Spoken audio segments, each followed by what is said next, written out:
Okay, good evening, everybody. There's still, I think, quite a few more people to come, but we'll get started.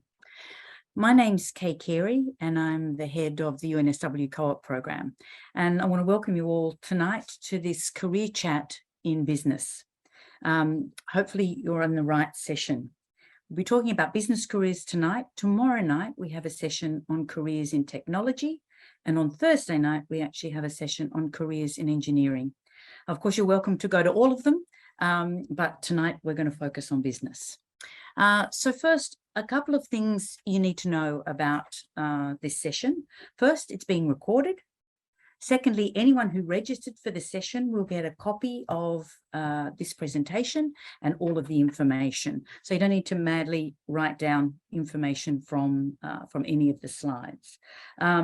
We'll also send copies to all of your careers advisors, so they'll have them to share with the wider group amongst your schools. And finally, we're going to link you with a whole range of YouTube career chat videos. So these are career chats by sponsor companies, by co-op alumni, by people who are actually out there living their careers and their career journey, and across a whole range of careers and professions. And that's something you might like to dip into to explore some more details about career opportunities.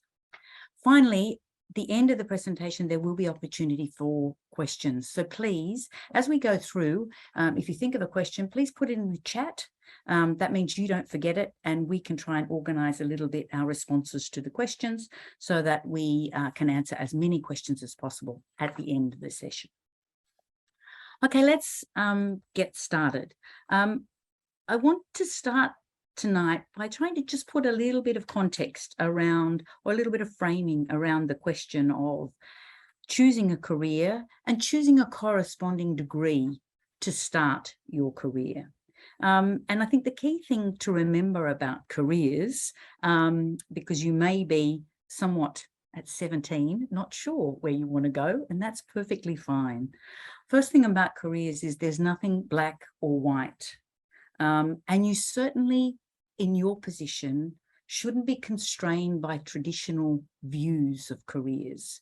Careers are changing so fast at the moment, and certainly during your time at university and as you start on your career journey, you will find that the careers that you are thinking about now will have changed quite significantly. Now, I think if some of you are thinking about actuarial studies, for example, students studying actuarial studies might think, well, I'm going to have a career in insurance or in superannuation. Maybe not so exciting. Actually, I can tell you that already many students with actuarial skills are studying the risks of climate change. They're studying, or they're looking at the risks associated with self-driving cars. A completely different lens on what actuarial studies is. So, and that's true across all of the career areas that we're going to look at tonight. In accounting, people are less and less doing the numbers and more telling stories about the numbers. So many traditional views of careers are changing. So that's the first thing. So no black and white. The second thing is no right and wrong. Yeah, the only thing that is a constraint for some people is that they get paralyzed by too many options and they don't know where to start or where to go. Actually, there's no right way. There's no, as the photo shows you, there's no correct route. There may be a direct path to where you want to go, but there may be many ways to the end goal that you have in terms of a career. And there are certainly multiple ways to get to any career. Like any Google map, it's going to show there's going to be lots of alternatives for the way that you want to get to your career. So yes, we're going to advise you to start thinking about what your end goal is, but honestly, along the way, there'll be many twists and turns to get there, and you don't need to worry too much about that. What you have to think about now is, where do you want to start? Not necessarily how exactly are you going to get there. So key things to start thinking about when you are choosing a career direction. Many of you will have already thought about many of these things. There's no rocket science in any of this, but we just, it's a good, I think, to make sure that we touch base on all of these things. And really, you're looking at a direction. You're not looking at, as I say, an ultimate end goal career at this stage. What are the things you need to think about? The first one's obvious: your talents, what you do well. You know, obviously school's going to have thrown up for you quite a lot of things in terms of the subjects that you like, the subjects you don't like, where you get the best marks, what works for you. But when you're in this, starting to think about your future, you need to drill just a little bit deeper than just what you get good marks in. So you need to really think about, well, what is it about math, if that's what you really excel in, that I really like? Because there are going to be a lot of ways of exploring maths, for example, and you'll hear a bit more about that later on as you think about where you want to go in your career. But the other things you need to think about are, what are the things that you excel in outside of perhaps the schoolroom? What about in sport? Are you a natural leader? Not everybody is. Are you a great team player, though? Are you a supporter? Yeah, you need to start to do some serious self-assessment and self-reflection, honest self-assessment and self-reflection about your talents and where you want to take them. And then you need to think about your values. Again, fairly obvious, you say. Do you just want to earn the most amount of money? Not always the way to the happiest and the most successful career. So, but start to think more deeply about things. What is the importance of work-life balance for you? How do you work best? More as an individual, more as a team player? Everybody has to work in teams these days, but there are differences and choices that you can start to make. Think about your interests. Think about what you are passionate about. I'm sure you've been told many times you're going to work for a very long time. But what we know from associating with many, many successful students and many successful alumni is that those who do what they're passionate about are those who are most successful. So you need to be, that's what makes success, not just good marks. It's about your passion to really explore and extend yourself in an area that you're interested in. So start to ask yourself some questions about that area and think about it more broadly. It's not just about what my mum and dad like or would like for me, what my brother's doing. It's about what you are passionate about. What are the things that inspire you? What are the things you love to do? What are the things that you really want to explore? And they're the things that are going to, if you follow your passion, that's what's going to make you successful. And then you've got to look at opportunities. And what are the opportunities that are available to you? What influences can you draw on around you? How can you and who can you talk to about the sorts of career options that you might be thinking about? How can you explore more deeply what's involved in a career in whatever it is that you're interested in? And how can you build the skills and the capabilities that you need, begin to build those to actually fulfill a career objective? Okay, so that's a bit of self-reflection and self-analysis and understanding. And you need to start thinking about all those things. Then you need to start to look externally. You need to start to talk to people. You need to start to find out more information. Of course, Google is your friend, but more importantly, start talking to people. And you might think, well, I'm really interested in finance and banking. I don't know an investment banker. Well, no, maybe you don't know an investment banker, but get online and find some of the courses or the presentations that the big investment banks give. And you'll find that at the end of those sorts of sessions, there are always people to talk to. Now, you might be out of your comfort zone talking to those sort of people, but that's the way you're going to learn and you're going to grow and you're going to get more information and you're going to start to fill out your view of where you want to go and what you want to do. So the other thing to do, apart from gathering information, is gathering experience. So get some life experience. You've been very focused, I'm assuming, most of you, on your studies to this point, and study will remain extremely important during your university career. But your university career is not about, in fact, defining, narrowing you down to one career direction. Your university career should be about broadening your horizons and giving you greater opportunities. And you do that not just by excelling in your studies. Of course, that's an important part of it. That gives you the technical skills. But you will do it by building on all of the other opportunities that university offers you. And that's about experience outside the classroom, which is as important, if not more important. And I think the students that you're going to hear from a little later on will tell you that, than what happens in the classroom. So start to build experience. Start to think about, if you don't have and haven't had a part-time job up until now, think about getting one. It doesn't have to be in the area of experience that you want, but it has to help you gain the skills and capabilities to get the internship or to get longer term the graduate job that you want. So any job can help you do that. So start to build that experience, and then start to seek other opportunities, and make sure you go for them. You need to put yourself outside your comfort zone to really explore what you're capable of and what your real definition of your skills and capabilities can be. So while you're at university, of course, there are clubs and there are leadership roles, there are international case studies, there's exchange, there's a whole plethora of things that you can do to build your skills and capabilities for the next stage of your journey, which is starting blocks of your career. Okay. We don't have a lot of time, but my last, perhaps the most important message is, don't panic. You've got plenty of time. You are not making, and nor do you need to make, ultimate career decisions right now. What is important at this stage, as you start to think about the degree you're going to take and then the career that you want to study, is this is a launching pad. You are developing your launching pad.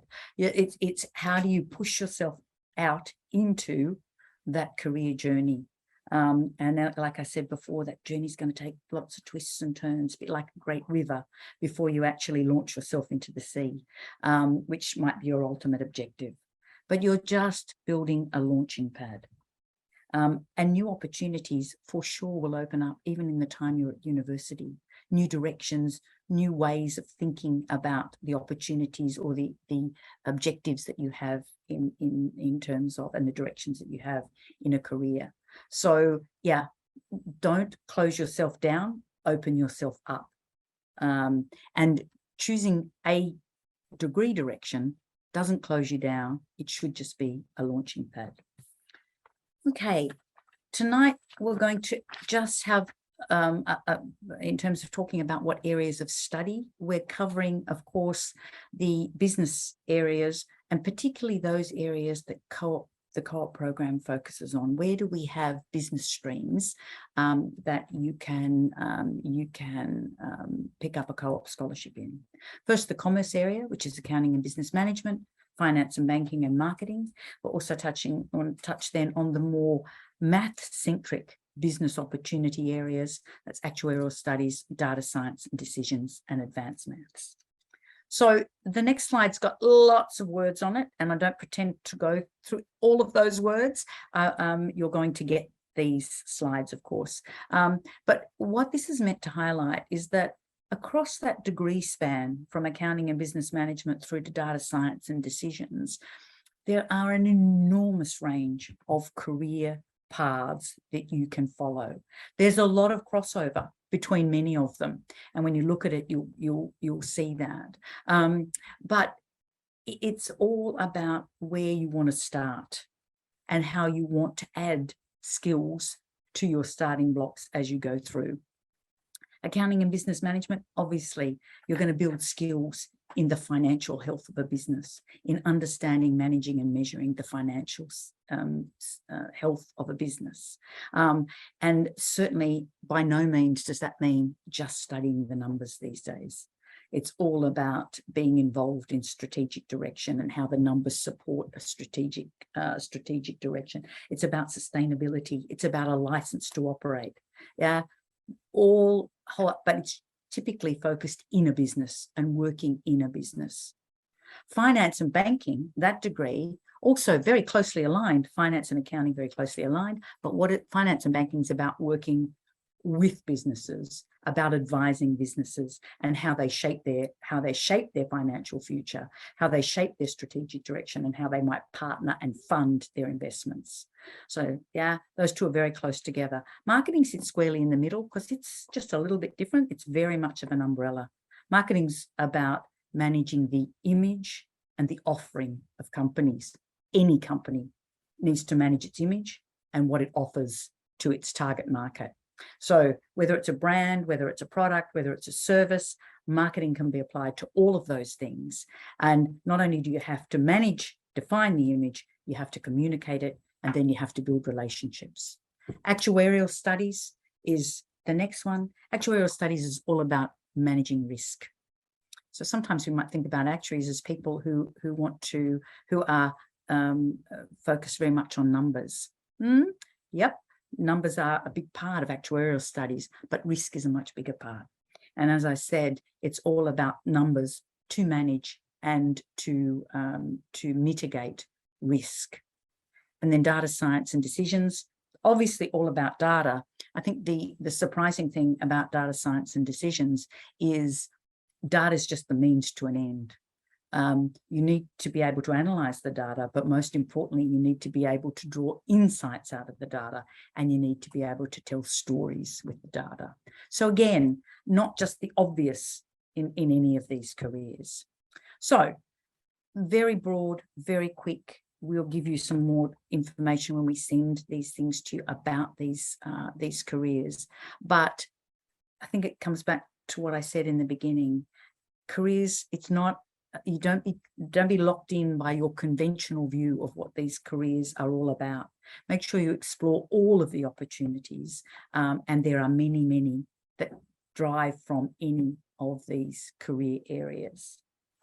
Okay, we're now going to start to move to the main part, if you like, of tonight, and that's to hear from people with experience in some of these areas.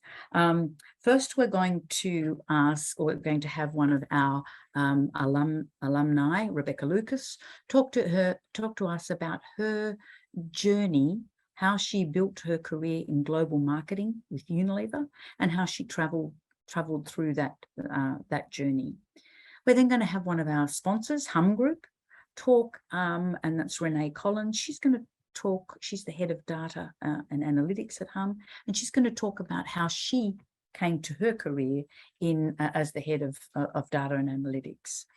And when we've heard from those two companies and about those two career paths, we're going to move on and ask two of our current co-op scholars to talk to you. Emily Kasowska, who's a final year accounting scholar, and she's going to talk to you about her journey through her academic career, but also her co-op career and her business experience. And then Blake Im, who's a final year data science and decision scholar, is going to do the same about his journey through his university academic and professional career with the co-op program.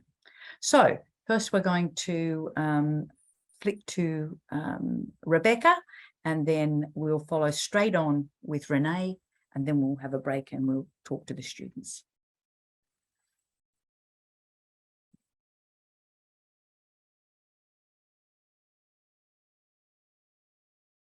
My name is Rebecca Lucas. I am a 2010 co-op marketing scholar.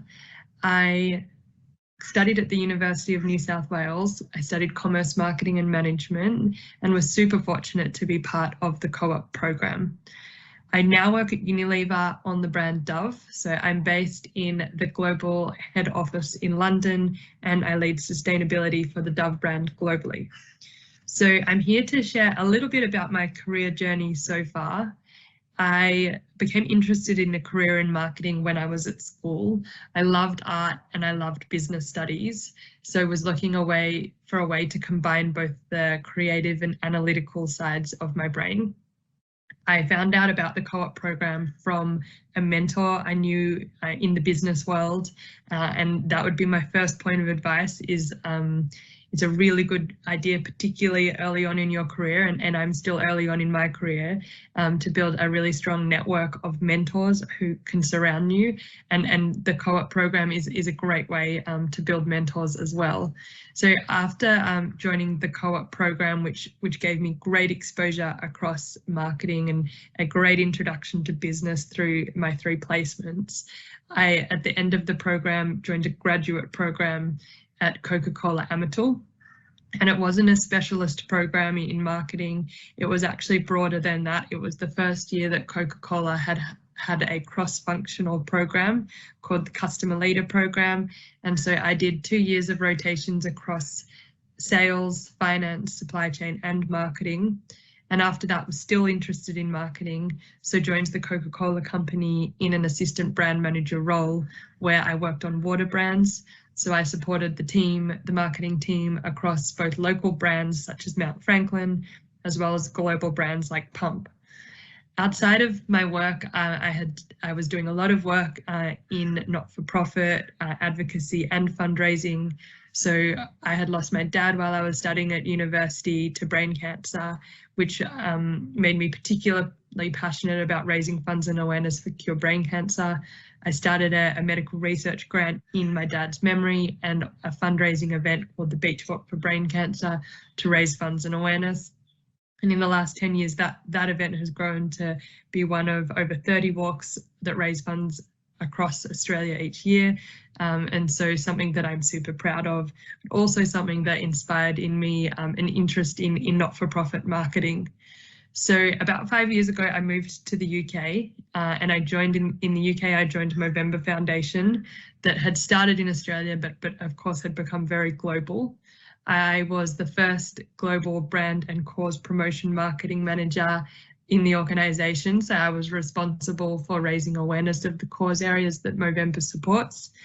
And it was for me a great introduction in not-for-profit and particularly working in not-for-profit. But I still had an interest in kind of getting back to big brand marketing, which was what really excited me at Coca-Cola.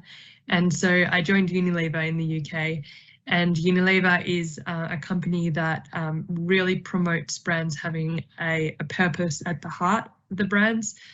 So we say that purposeful brands grow twice as fast as non-purposeful brands. And in my first year at Unilever, I worked on the brand Lynx. It's called Axe everywhere else in the world, but known to Australians as Lynx. And I was responsible for defining the purpose or the social mission of the brand. After that, I moved on to Dove. And Dove, of course, is a brand that has a very well-defined social purpose, all about real beauty, as many people know it. And my role on Dove is about crafting the purpose for the planet, which is about all about Dove's environmental impact. So not only lessening the impact of the brand on the planet, but ensuring that Dove goes beyond having less impact to having a positive impact on the planet. So I work across projects such as plastics, no animal testing, climate change, and you might have seen recently that Dove made a new announcement about the Dove Forest Restoration Project. So these are all projects that I'm leading and working with a very close team of cross-functional experts within the business, as well as external experts outside of the business. And of course, partnering really closely with Dove's priority markets, so the US, Europe, Asia, and working with many people to ensure that we bring our sustainability programs to life in a way that is impactful, not only for our consumers, but also for the planet. So it's a job I'm super proud of and passionate about. And I guess my advice for anyone that is interested in a career in marketing is to have an open mind, to kind of embrace all of the opportunities that come up, to build a strong network of mentors wherever possible, and to enjoy kind of working with and learning from diverse people who you will come across in your career. Because for me, that's how I've ended up where I am today, is learning with and working with and learning from some very amazing people. So I think good luck with wherever kind of the next step takes you, and please do feel free to reach out if you have any questions at all about the co-op program.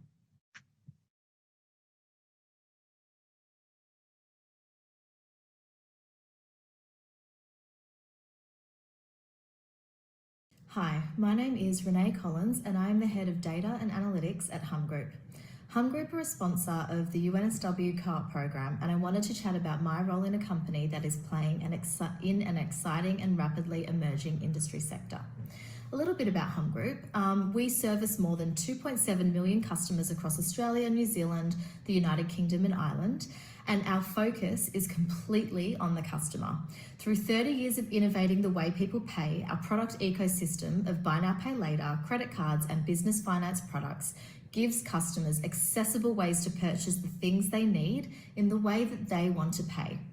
This laser focus on the customer is critical for any career, but specifically for a career in data and analytics. For at Hum Group, we are more than just a technology team. A successful data and analytics team can take the immense amounts of disparate data and interpret this into the voice of our customers.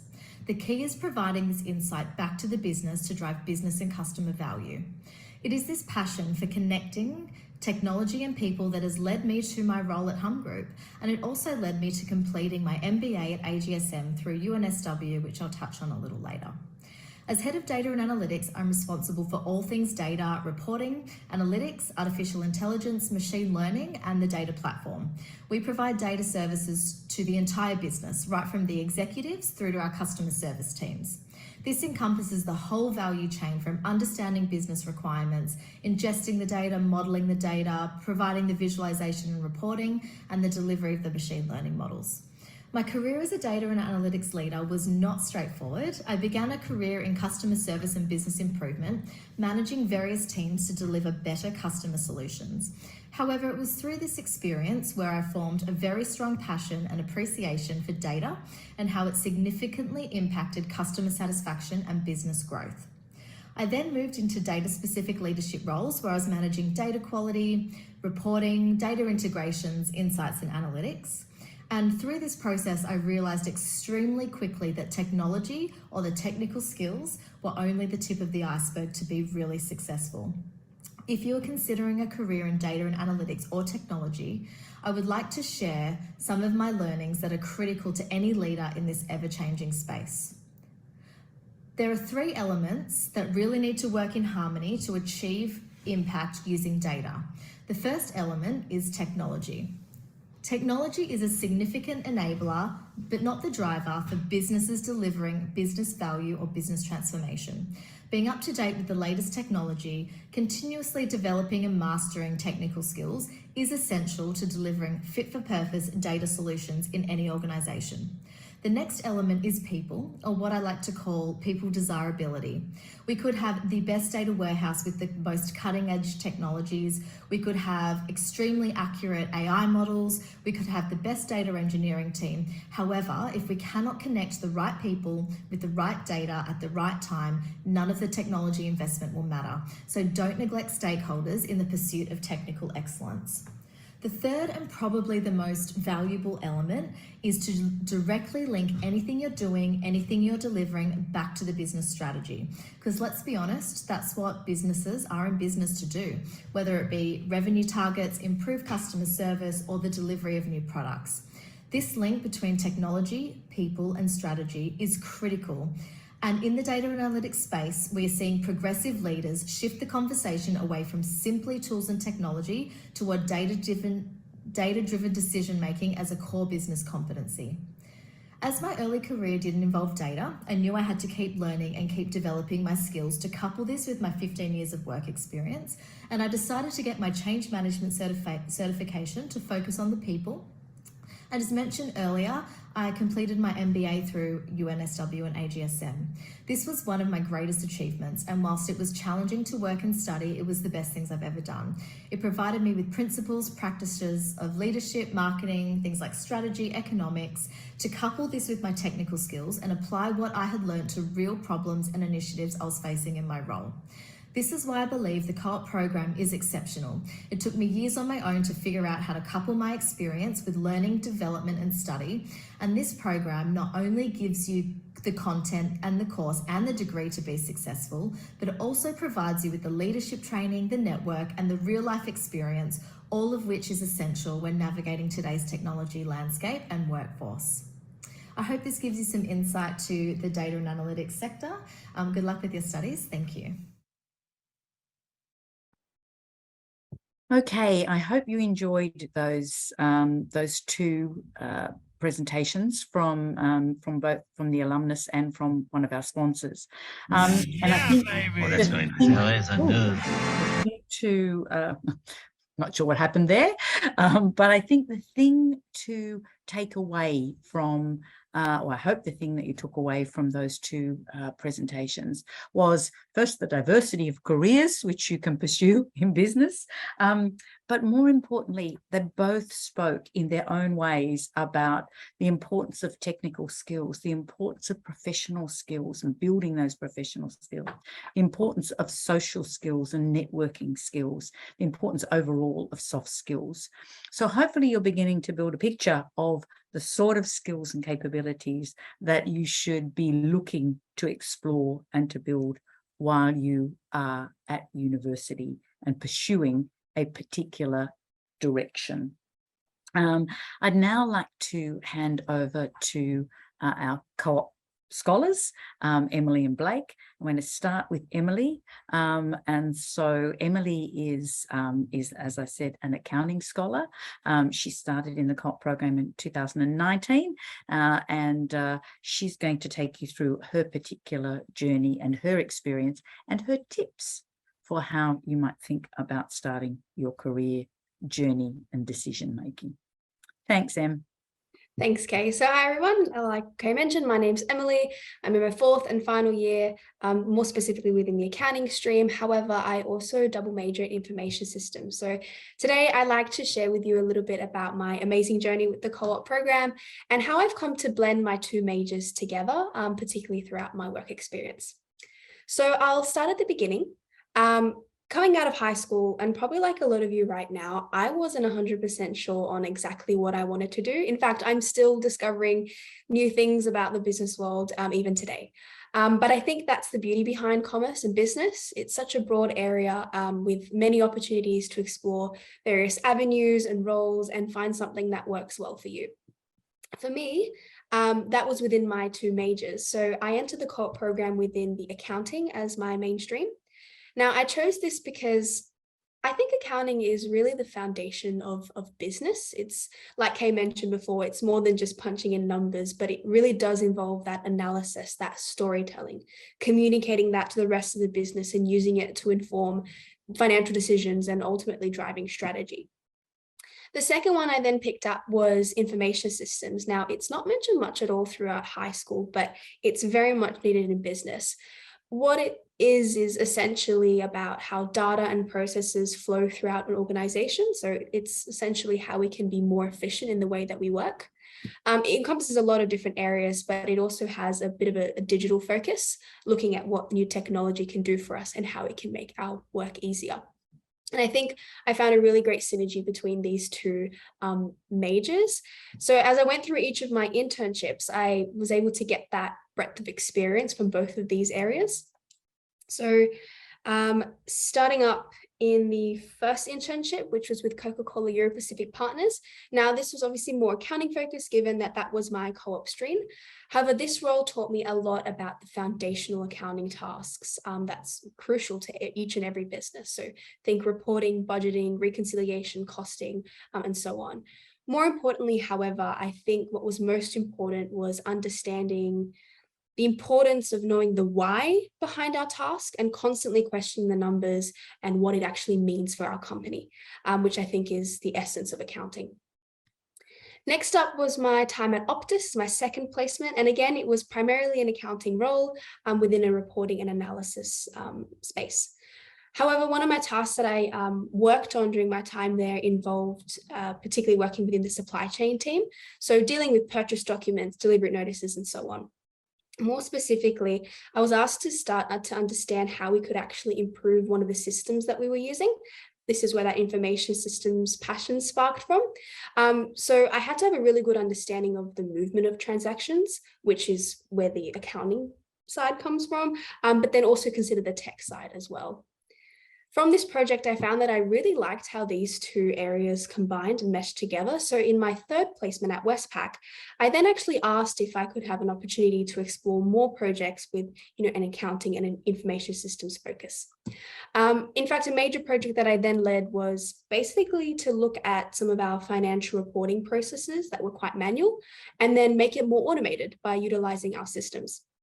So it required, a bit of that knowledge work, looking at processes and data, but then ultimately, because it was within a finance role and department, I really needed that accounting knowledge as well to provide context in the work and the numbers that I was dealing with. So I really enjoy this kind of hybrid role, and it's where I saw myself working towards. So from there, I ended up staying on at Westpac in a part-time role within the same team where I am currently. My day-to-day is quite versatile.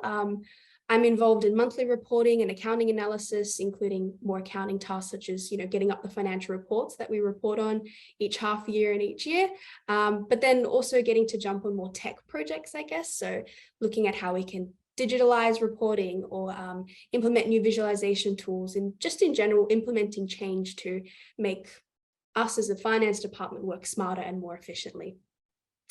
So next steps for me, I think, as I graduate at the end of this year, I plan to take up a graduate role at Westpac, where I want to continue to explore my interests in transformation, process improvements, all these different projects that I've just mentioned throughout my career journey. I think overall, I wouldn't be where I am today without the amazing support and internship experience of the co-op program. I think the around 2 years of experience that I've had in a range of areas has really built the foundations of my career journey.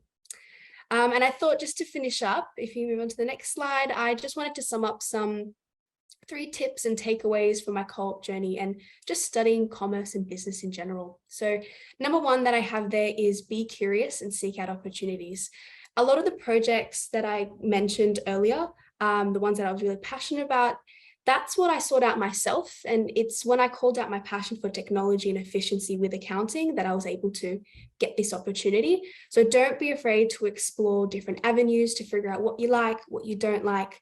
That's ultimately what's going to help you mold your career. Secondly, I put there blend study and work experience. I can't stress enough how important it is to apply your study. For me, the co-op program has been absolutely crucial in doing that. The internship experience that I've gained has been pivotal to my professional development and my career journey this far.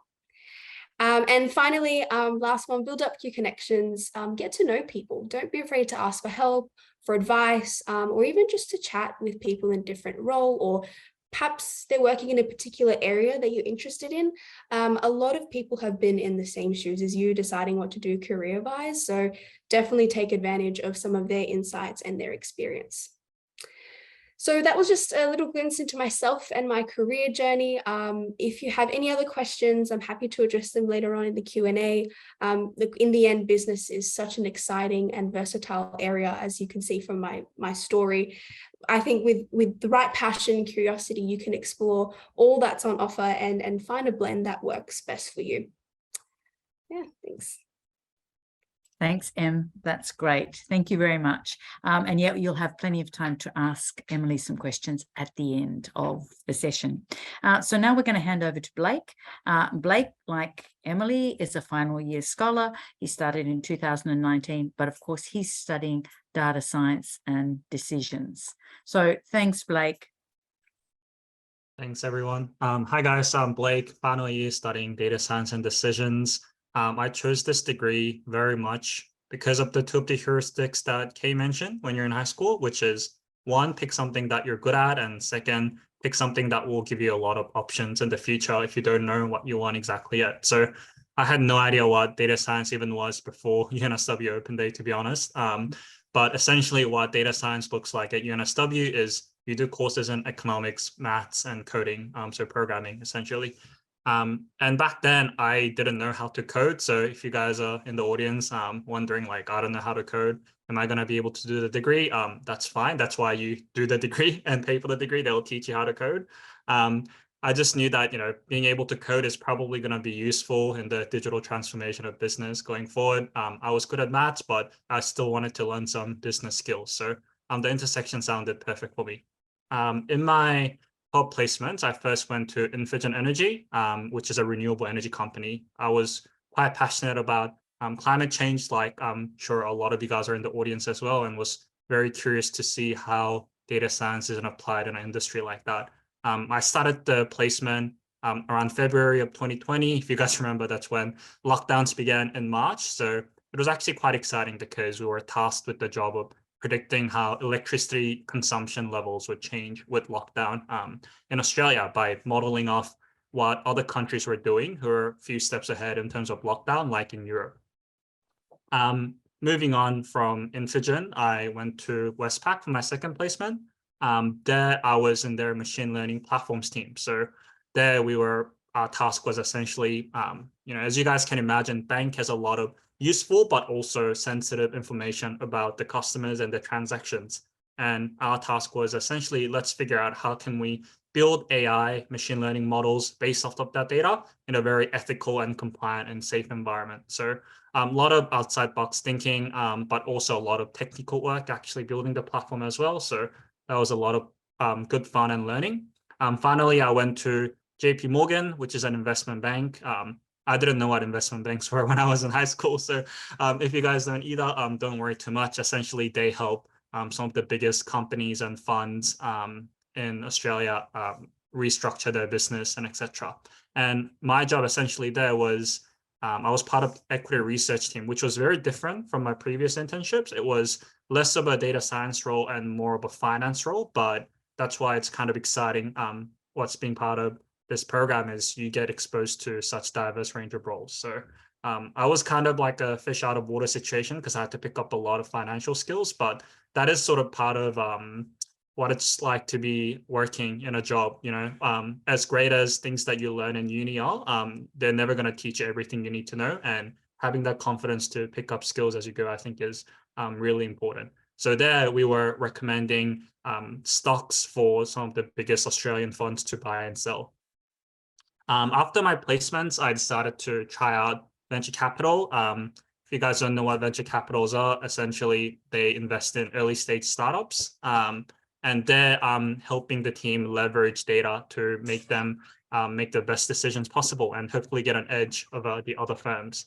After all these experiences, looking back, I actually decided, okay, I tried some jobs on the business side, some on the technical side. I think I actually enjoy working on the technical side a bit more.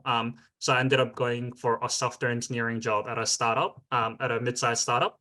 And, that's okay. And that's the beauty of the program. You get to try all these different things. I'll speak about this a bit more later, but whatever assumption that you guys have about yourself on what you think you'll enjoy, the placements will be a really great milestones for you guys to review that and really decide what you guys want to do in the long term.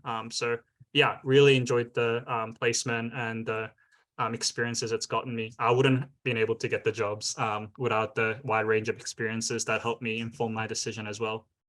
So going on to next slide, there's 3 key points that I think that I didn't understand were valued when I was in high school, when I was applying for the co-op opportunities. So first point, I worded it very strongly. It helps to get opportunities I don't deserve. Now, what do I mean by this? So when you guys are applying for co-op, the numbers will change year to year depending on how many people apply and how many people get taken in. But I remember in my year, it was roughly like the competition ratio was like 1 in 10 to 1 in 20, somewhere around there. Which means, every 20 people that apply, maybe one person will get the co-op scholarship. Now, this is very difficult, but when you guys go in the real world and try to look for these jobs yourself, especially the caliber of prestigious partners that co-op has, it's 1 in hundreds to even 1 in thousands, right? To get even one internship. And just by applying once, you guys are getting guaranteed 3 placements in very good companies. Now, I work very hard and, I do my best in my studies, but I don't think I would have been able to get all 3 of those exact same internships, passing through hundreds and thousands of other students who are working just as hard as me. So really, it's sort of stupid not to apply for this scholarship just because of how much head start it gives you guys. And I think the main reason for that is, when we're in high school, we don't really think about all these problems that we will be having 3 years from now. And we're very bad at thinking ahead like that. So yeah, make the most out of this opportunity. You guys already showed up today. You guys are very ahead of everyone else. Second one is enabling me to do things that I care about. So thanks to obviously the financial support that the scholarship provides, as well as the free time you're going to have, not having to stress about finding jobs in the first 2-3 years of your degree. This enables you to do other things that are very interesting that'll in turn also help you to get even more jobs later in the future. So first half of my degree, I was able to volunteer for a social enterprise, teaching high school students like yourselves how to start your own businesses. I wouldn't have been able to do that without the support of the scholarship. And that's where I actually made so many lifelong friends, as well as soft skills that were very useful down the line. And in the second half of the degree, I actually had to go at starting like a little business with a few of my friends. Again, I wouldn't have had time to do that or courage to do that if I was too busy and stressed out looking for internship every second month. Finally, figuring out what I really want to do. This is what Kay sort of mentioned at the start about, trying to understand yourself and what sort of values you have. Like I mentioned, whatever assumption that you guys make about yourself, it's going to change completely every time you go to a placement, just because the information that you have to work with is so much greater every time you go to a workplace. So, do you want to, like Kay mentioned, just climb the career ladder and make a lot of money? That's fine. Or do you want something more stable where you can do more things outside of work? Or, do you get more enjoyment out from building products that everyday people use? Or do you rather help big companies sort out their financial health? So all these things you guys will get to answer through the placements. And for me personally, at the start, I thought I really just wanted to, climb the ladder, be very ambitious, make as much money as possible. But now through the placements, I learned, for me, what's most important is the people that I work with. I need to join a company where I'm level-headed with the people I work with. They give me a lot of growth opportunities, and I'm building something that people actually use day to day. So these things I wouldn't have been able to figure out without the co-op placement. I would have probably thought the exact same way I did 4 years ago, done a grad job that's a bit more long-term commitment, and regretted my decision then. So yeah, if you guys have any questions, again, very happy to answer them in the Q&A. Thanks, Blake. And before I go on and give you a plug about the co-op scholarship program, I don't really think I need to. I think the 2 students have done that brilliantly. But again, I think what the students have talked about tonight show you, and the sponsors, shows you exactly as I said in the beginning, coming to university, taking something like the co-op program, and there are others, of course. We think ours is the best, but there are others, and you should explore all of your opportunities. But it's not about narrowing you down to a career direction. It's about opening you up to a world of opportunities.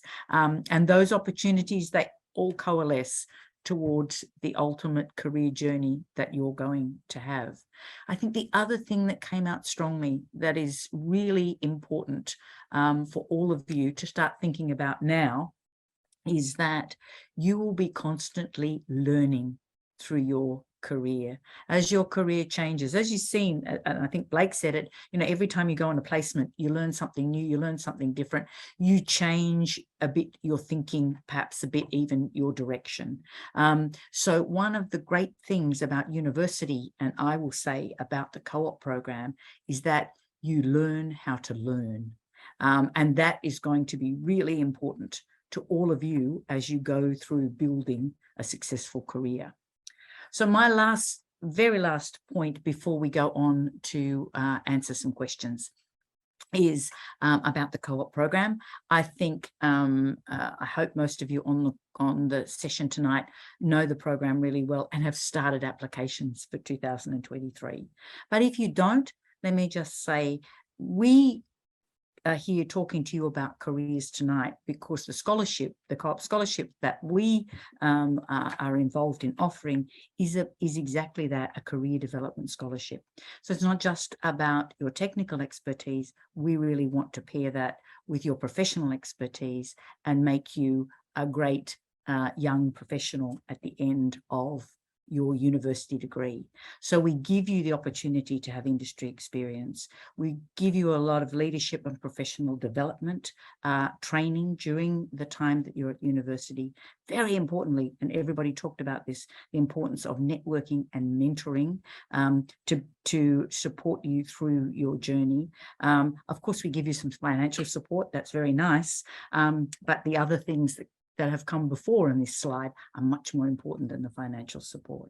But you do get financial support, which currently stands at $19,600 per annum for every 4 years. And the other thing you get is a lot of friends and a lot of fun. And those friends, let me tell you, will be your friends, many of them for life, if not your colleagues.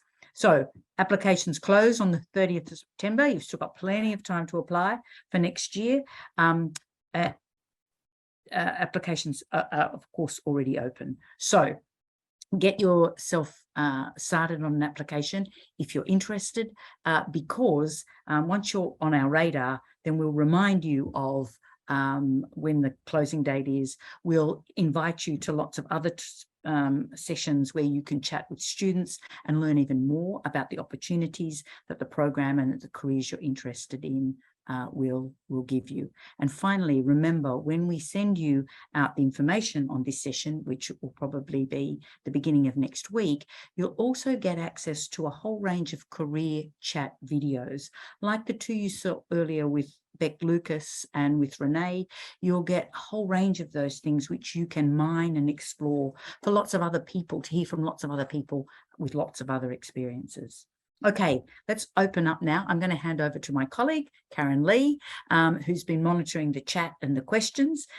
So Karen, can you start by handing some questions, mostly to the students, I think. I think they'll answer far better than I will.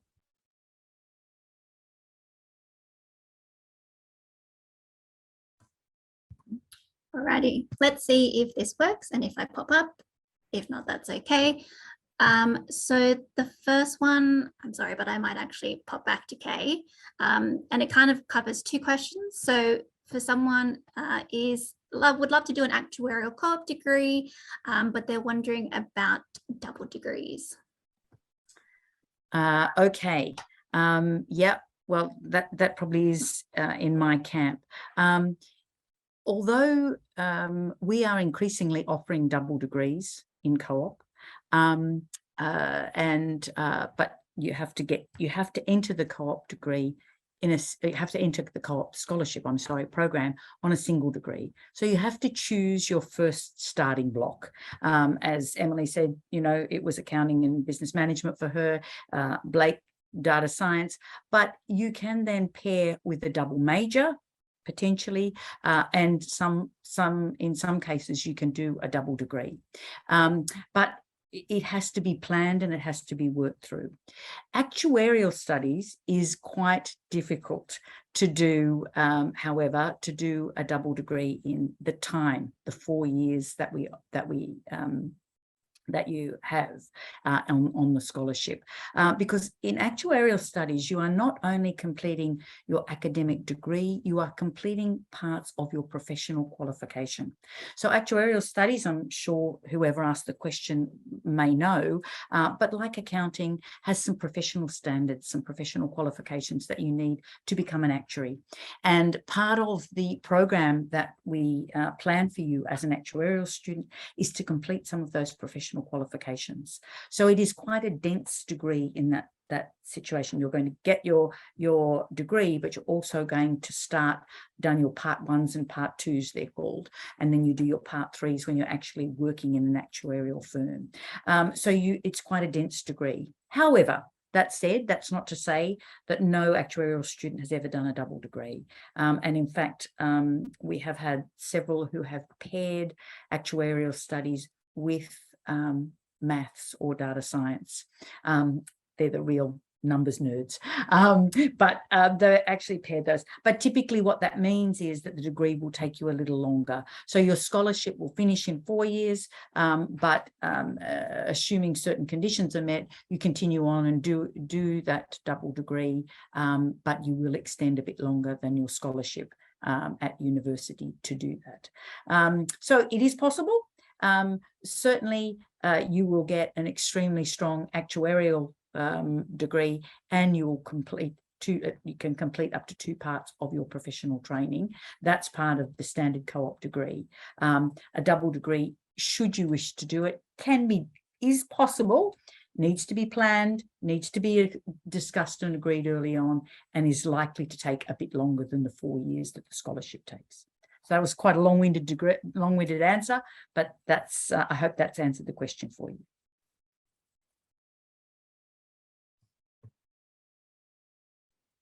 I'm trying to mute here.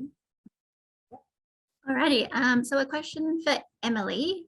So I think the question is around what's the difference between business information systems and commerce information systems, and what, I guess, came into your decision making when choosing which one to go into? Yeah, so information systems is a bit of a tricky one because it is offered, I guess there'll be more information on it tomorrow in the technology session.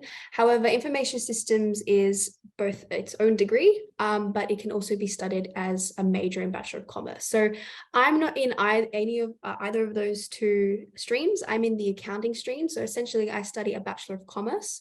My internships were based in accounting, but then through my my second major that I chose to take up information systems, I was able to study that through uni, and then just by reaching out in each of my internships, being able to apply information systems into my accounting role.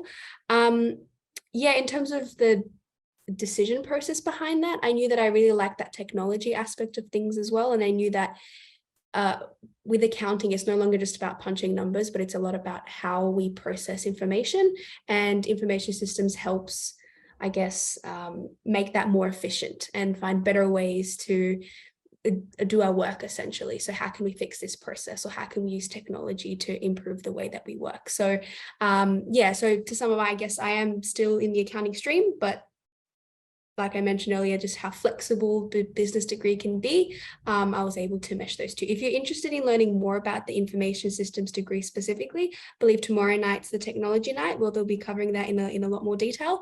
But yeah, it can be taken within a commerce degree as well as a second major. Can I just jump in there and add, in all of the commerce degrees, it is not only normal, I think it's encouraged, that you do a double major. So the previous question about actuarial studies talked about a double degree, but you don't have to do a double degree necessarily to do, and you certainly don't have to do a double degree. You can do a double major, and certainly in all of the commerce areas. So that we've talked about tonight, that is marketing, accounting and business management, finance and banking, you can absolutely do a double major. And that major can be anything else within the business faculty. So you compare as Emily's done, accounting with information systems, you compare finance and banking with accounting. Those 2 things often go very strongly together. You compare finance and banking with marketing. You compare finance and banking with information systems as well, which is very typical and increasing a fintech type degree. So you can do a double major within a co-op specialization easily. That's the way it's planned. Thanks. The next one is for, just scroll, for either Emily or Blake, just in terms of what should students be signing up for outside of school if they're aiming to get a co-op program scholarship, or what extracurriculars did you find useful in gaining a place in the co-op program? Would you like to go first then, or should I? Yeah, sure. Look, I'm happy to touch on it real quickly. So I think a common trap that a lot of students get into is thinking that there's one particular type of extracurricular that you need, and that's absolutely not correct, because I think the co-op program looks more at not necessarily what you did, but what you gained from it. So in terms of, if you're trying to think about activities or extracurriculars that you want to get involved in, my advice would be to pick something that you're passionate about, something that you actually want to see through, and something that you'll be motivated for, because when it comes to applications, which is what you'll need those extracurriculars for, it'll be about what you gained from it, why you did what you did. So yeah, don't fall under the trap that you think you'll need a certain extracurricular to get a scholarship. A lot of the scholars come from a range of different backgrounds, doing a range of different extracurriculars. I was involved in a lot of things even outside of school. So within school, I guess music, sport, also some of the academic extracurriculars as well, just doing a mix of those. But really, if there's something that you're really passionate about, I suggest going for that. Blake, if you wanted to share some of your thoughts. Yeah, I think there's definitely two parts to it. Like, I think one thing they definitely look for is drive, which sort of links to things you've done. But also, if I remember correctly, there are a lot of questions asking about your self-awareness. So I think that definitely touches on what Ben talked about, which is not what you've done, but what you gain from it. And yeah, even looking at my cohort of scholars, everyone, when we discuss, we all each put very different things in our own applications. I think for me, like I mentioned at the start, I didn't know how to code, so there were no technical projects on there. It was all just initiatives that I ran in high school because I was passionate about them. Maybe Kate can, at the end, maybe just broadly talk about what they're generally looking for, but that's what I've done. But generally, I had friends who started their own businesses, created their own apps just as a high school student, or have done, Olympiads, academic competitions, sporting competitions, etc. I think essentially like what they're generally looking for is, your grit, that you're willing to work hard for things that you care about, and that you can learn quickly as you go, and that you're a self-aware person, right? You can take feedback, grow from them, and yeah, not be in your own tunnel vision and echo chamber. So yeah. Yeah, thanks. Thanks, Blake. Absolutely. I don't think I can add much to that. That's the perfect answer. There's no right or wrong answers. A bit like your choice of career direction at this stage. There's no right and wrong answers. We're looking to get insight into you as a person. What is it? Whatever you do, and it can be in any area. It's how do you approach it? What have you learned from it? How can you show us that you've grown and developed as a result of it? And what do you, how have you, as come back to the point I made before, how have you learnt from what you've done? And it's not about what you do. And it doesn't have to be flashy and fancy. It doesn't have to be what you think everybody else has done. I think Blake said, when he went around and asked his cohort, or when they talked about what they'd done, they'd all done really different things. And in fact, we're looking for diversity. We're looking for difference. And we're looking for you to be able to demonstrate your passion, your commitment, your work ethic, and your ability to learn and to take learnings from what you're doing. So please don't think there is one answer. There isn't, and it can be the simplest of things often that gives the most insight into you. So yeah. Yeah, I just wanted to add, definitely look up guides online about how to write applications in STAR method and get a lot of feedback, because I think high school does a very bad job at teaching us how to write professional applications. And the first time I written a draft, I thought I did a great job, and my career advisor was like, "Oh, you've written it very unprofessionally." So just avoid that mistake. Get a lot of feedback as much as you can.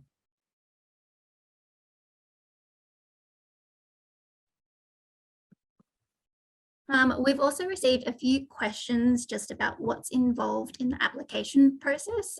There's lots of information, lots of frequently asked questions on our website.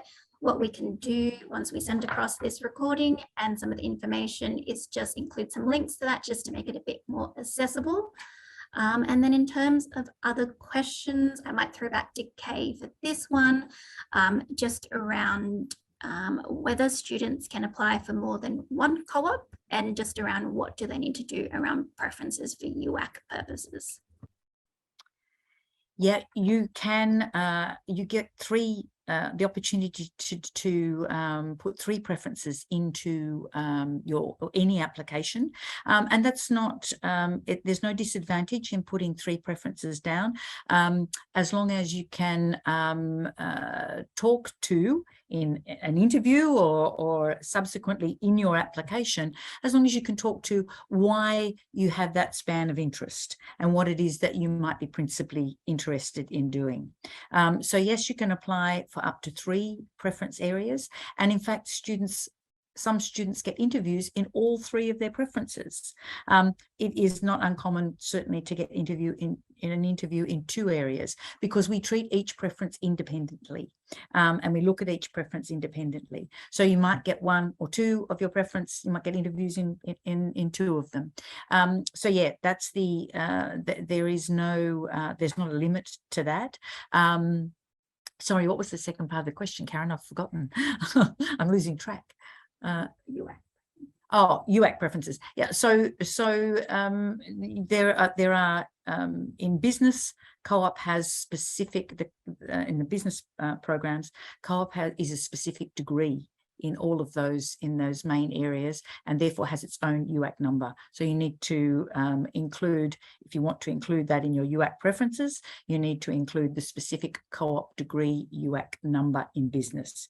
When you're talking about other areas, some of the technology areas and the engineering areas, you actually enroll in the standard degree that you want to go into. So it's a little bit different between business and engineering and some of the technology areas. But in business, typically, the co-op program in business is a specific degree in those areas, and therefore there are specific UAC numbers for the co-op streams that you want to apply for. Now?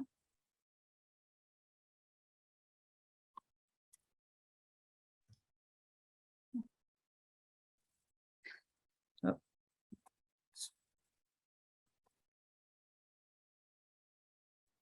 Who's muted you?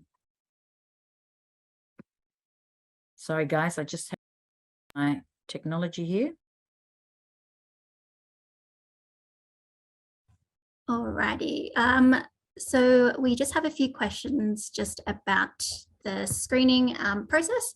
So the first one is around, if a student was to secure an interview, is it possible to do it online? And if yes, will they be disadvantaged?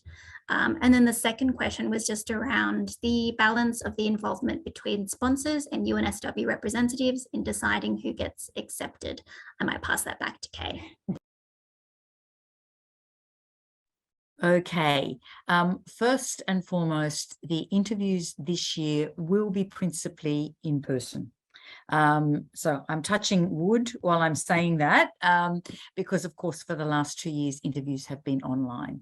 However, there are certain circumstances in which we will consider online interviews, and I give as an example, if you live in a rural area and you know, it's expensive to travel for an interview and you can't do that, or you may have still, if you're interstate, certainly sometimes exam timetables are a little bit later in other states and they don't align, and you might have an exam the morning that you have an interview. Or we'd try and adjust that as much as possible, but we may obviously also, we would let you do an interview online.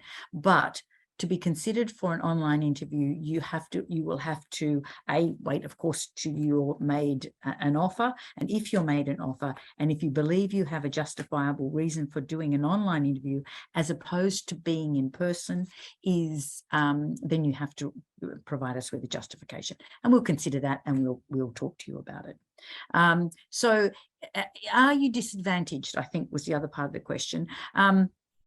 You won't be disadvantaged by us if you do request online and are given an online interview, you won't be disadvantaged by us. However, our experience over many, many, many years, and you have to remember we've been doing co-op programs, been running for 34 years this year, so fairly experienced with a lot of interviews, is that you tell your best story in person. That is our experience, and that's why we find that in-person interviews tend to be a better way for you to present yourself and to share your story. I think sometimes, and particularly over COVID, people have got very used to doing online interviews or online presentations because they can have all their notes lined up beside them and they can have all of their standard answers and they feel more comfortable. However, that doesn't always sell you in the best possible way. And a co-op interview is about getting to know the person. We've read the application, we know you're smart, we've heard from your school, we know all of those things about you by the time you've come for an interview. We really want to get to know you. And the best way to do that, we've found over lots of years, is for you to present yourself in person. So that's why we favour in-person interviews. There's no disadvantage if you are granted an in-person, an online interview, but you will need to provide justification for why you need to do that. So that's that process. What's the process? Typically all students will be interviewed by a panel, and that panel will typically have sponsors and an academic or someone from the co-op team within each panel. Now, I'm making a little bit of a generalization. It does depend a little bit in some program areas, but that's typically the way we do it. In some panels, we might have all sponsors because we have a lot of sponsors involved in that particular stream.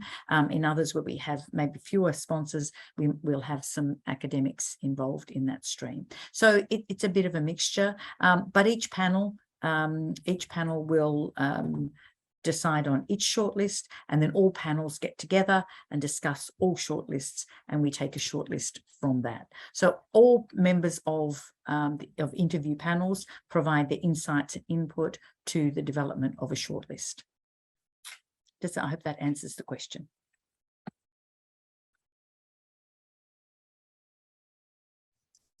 We have some questions just about tips about the application process and writing strong applications. I think first and foremost, always make sure that you are professional in your applications.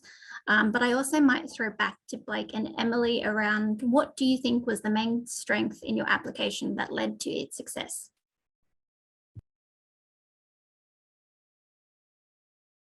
I can have a good answering that. Honestly, I can't be too sure since I haven't read everyone else's application and how mine compares. But yeah, again, I think first thing is like a lot of iteration on your application, putting in a lot of effort, reading it over, getting feedback from lots of diverse perspectives, because sometimes it's not even necessarily what you've done, what you learn from it, but the way you write it and present it can make it sound a lot more, I guess, professional and enriching than it could be otherwise if you do a poor job of representing it. So I definitely put a lot of effort in mine. And when it comes to interview, again, they judge you on your character, not what you've necessarily done, because we're in high school, right? Let's be honest, there's not all that much we would have done so far in our lives career-wise. So yeah, I think in interview, just be very honest. Don't try to make up stuff or, worst of them all lie. I got thrown a lot of questions that I just didn't know an answer to. You just say, honestly, I don't know the answer to that question, but I can have a go at answering. So again, they're judging you on your character and who you are, guys. So try to show that as much as possible.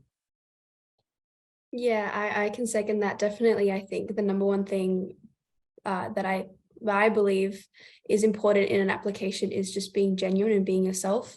Like Kay mentioned, they've been doing this program for 34 years, so they can sense when you're writing something just for the sake of writing it, or think that that's what they want to hear. Be genuine and talk about your true passions and your interests and what motivates you, because that's what's going to shine through. And like Blake said, when you get into the interview, then they're going to test that out. So don't lie and try to say something that you're not.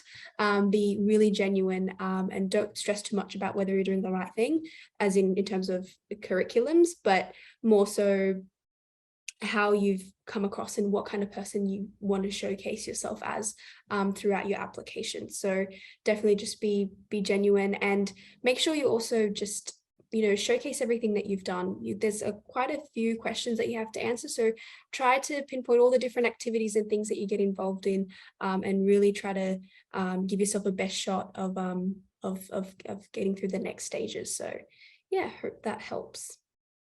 Yeah, there's something called star structure, guys. Make sure, look up the guide online. I think COP might have provided resources on it as well, but I didn't know that before. So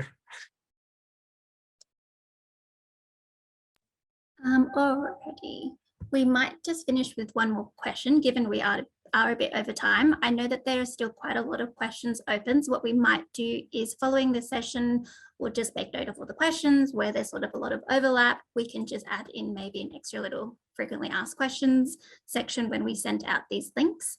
But I might just end with one last question and sort of throw it back to Kay around what are the numbers of scholarships positions each year? Yeah, okay, again, this is a very frequently asked question, and it does vary every year, but typically we are looking, and it varies by program stream.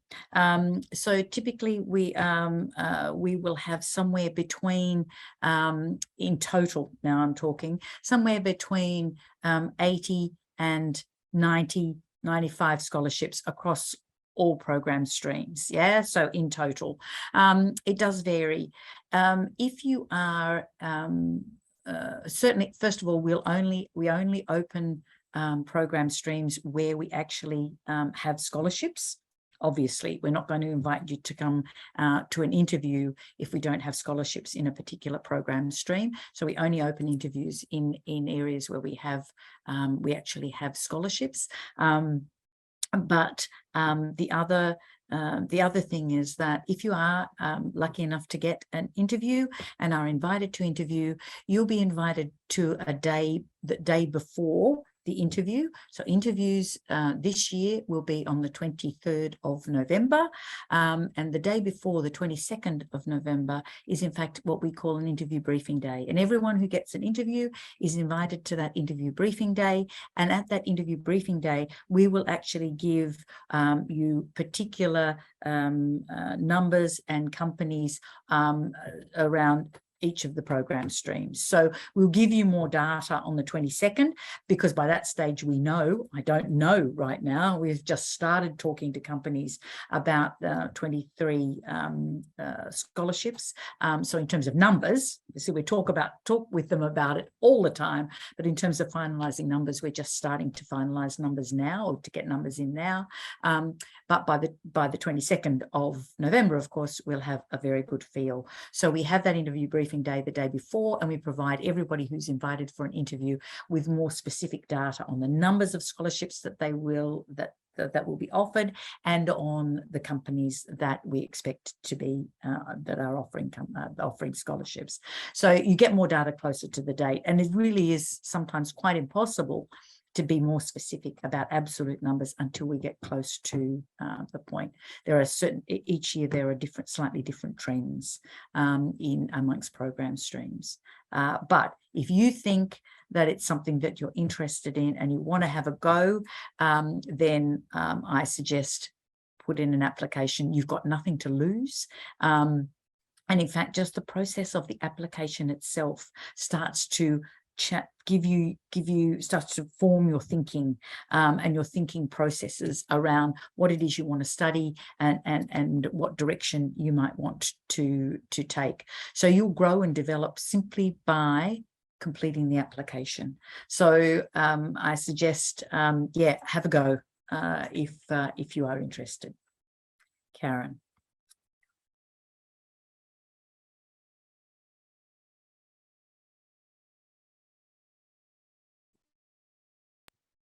Alrighty. So I think we might wrap up there. So thank you for everyone who attended tonight. Special thanks for Kay for running the session, and also for Blake and Emily for sharing your experience and tips. What we'll do is, like Kay said, we'll send out the link to this recording as well as the slides early to mid next week. We'll also include in there a few quick links that you can go to just to understand a bit more about what the application process looks like. Some frequently asked questions, which are on our website, which helps around eligibility, things to look out for. And then we'll also just take a look at our Q&A list and just put through any responses to questions that sort of appear quite often. I might just quickly throw back to Kay to just close the session.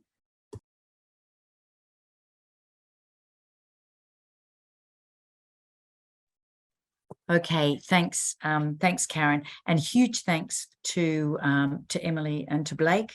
I hope you found the session interesting and informative.